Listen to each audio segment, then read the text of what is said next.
Hey everyone and welcome to Storytime. My name is Jake and today we are going to be looking at the subreddit r/malicious compliance, where people conform to the letter but not the spirit of a request. If you're new around here, please do hit subscribe down below so that you'd never miss out on another video. But for now, let's sit back, relax and enjoy some malicious compliance. I'm not doing my paperwork correctly? Enjoy your loss of profits for the last week. Some context. I work as an over-the-road truck driver for a fairly large company. It's not the most glamorous job, but it's helping me pay my bills and get through college with no loans. This particular company has a lot of paperwork that needs to be filled out, and most of it on carbon copy paper. Most of the drivers lay our papers on top of each other and fill out the repetitive spots so we don't spend 30 to 40 minutes just writing down our names or truck numbers. This has been the norm for years. Recently, we got a new driver in, Bad Driver, and he is one of those guys that, if he suffers, he makes sure everyone else does too. It's annoying, but most days he doesn't bother most of us. Cue the events that led to my malicious compliance. At the beginning of last week, I was discussing something with a fellow driver when Bad Driver walks in. He immediately began complaining that I had stolen a run from him last week. We run on seniority. And that he was going to complain to the boss. I asked him if he realised that he only recently started working here and I've been here for the better part of 3 years. Yeah, I know that. Why? Because we run on seniority, and I can't steal a run from you. I'm a man in motion. This is a term used when one of us is coming from one terminal to another and still has time to do another run. I don't care if you were a man in motion. I had things to do that day, and because you took an extra run, I had to sit at home and cancel my plans to wait on my work call. Keep in mind, I'm filling out my paperwork as we argue. In my first 2 years here, I had the same situation many times. I just dealt with it and got over it. What makes you any better than the rest of us? I'm better than you because I fill out my paperwork right. I also follow the rules. So do I. My paperwork is actually more complete than yours most days. You don't even put the mileage or trailer numbers on your inspection forms. I know this because we share trucks between drivers and his paperwork is almost never complete. Whatever, you're going to be sorry that you screwed me out of my run. At this point, I tell him to chill out. I didn't steal any runs. He storms off and I don't hear anything all day Sunday. When I come in for my shift Monday, I get a call to my boss's office. V6, I'm being told that you aren't filling out your paperwork correctly and one of the other drivers said that you were filling out carbon copies on top of each other. You know my paperwork is always filled out fully, and we lay our carbon copies and fill out the overlapping sections. It's quicker. Well, that's not how we're supposed to do it. Well, with the run I'm on, if I don't do it that way, I'll miss my delivery times and we won't get paid for the loads. You have me on a tight schedule, so I have to squeeze out every minute I can. The paperwork alone takes a better part of an hour to go through and fill out if I don't do it the improper way. I don't care. If I catch you doing it like that again, you'll be written up. If you say so. At this point, I had you people in mind. I figure, at the very least, what I'm about to do now will make a good story. The rest of last week, I filled out each form separately, making sure to read every single word on each sheet. From Wednesday to Friday, it took me on average an hour and a half to complete my paperwork. I still had my pre-trip inspection to do on the truck as well, which I made sure took the better part of an hour. I pulled 2 trailers called pups. I drop one at one customer and another at the last before I return home with empty trailers. These customers pay extra for expedited service. This means if we are over an hour late, they don't pay. I think you guys can see where this is going. All that extra time filling out paperwork properly and being extra diligent on my pre-trips, along with writing up trucks for minor issues that added delay for repair means I was consistently 2 to 2.5 hours late. My customers would normally give me some extra time since they know me and know how bad traffic can be at times. Since I was 2 to 2.5 hours late, my first customer, bless him, still wanted to pay for the load.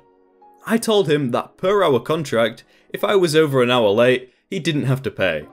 I also explained why I was late and told him that he didn't need to worry about payment as I'm paid per mile and by the hour for out of truck work, not by the load.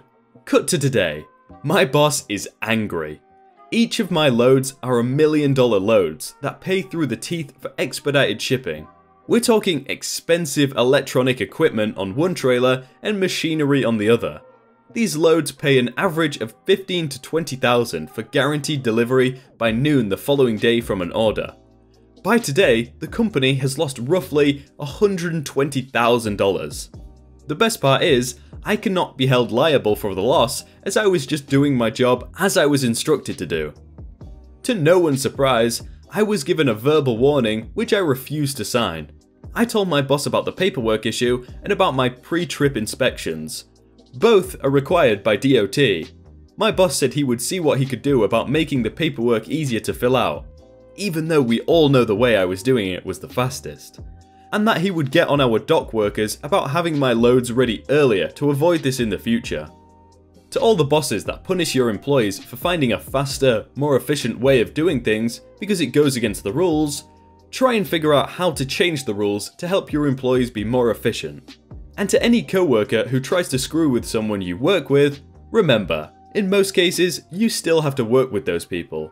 I'll be keeping my eye on bad driver from now on out. One final note, the run I stole from the other driver was less than 200 miles to pick up an empty trailer from another customer. At 52 cents a mile, it was roughly $105 before taxes. So it wasn't even a long run worth a lot of money. I can almost guarantee that boss was probably not like the biggest boss, and he's also getting paid by like a salary, because I can imagine the biggest boss is like, oh, an efficient way to do something? Let's do it. But that guy's like, no, I'm in charge, ooh, power hungry kind of guy. Marge Simpson hair complies with all boys middle school uniform code. Hi, this story is from a quarter century ago, but still hilarious. Background. My Catholic middle school in Mexico City reflected the demographics of Mexico City. 1,200 boys, 10% white, 20% native, 70% mestizo, and me being the single black bean in the cafe au lait rice. The school had a peculiar uniform code. We were attended in a formal uniform Mondays and special events, and in civvies Tuesday through Friday, except for having weekly PE on a civvies day and having to be wearing sportswear.